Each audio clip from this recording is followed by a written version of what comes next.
আমার দ্বিতীয় নাম্বার শর্তটা হলো যে আমাকে বিবাহ করবে সারা দিনে তাকে যেন কুরআন শরীফের তিনটা খতম তেলাওয়াত করতে হবে। কুরআন শরীফের বাবা তিনটা আপনার যেন খতম পড়তে হবে। এই কথা যখন বললেন বাবা, এবার নবী আমার বলছেন বিটি দ্বিতীয় নাম্বার শর্ত হলো মাও।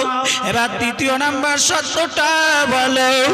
বলে আব্বুজি তৃতীয় নাম্বার শর্তটি হলো যে আমাকে বিবাহ করবে, যেই দিন বিবাহ হবে মৃত্যু পর্যন্ত তার যেন জিন্দাগিতে কোনোদিন তাহাজ্জুদের নামাজ জানে না কাজা হয়। এই তিনটি শর্ত যে মানতে পারবে আমি তাকে বিবাহ করব।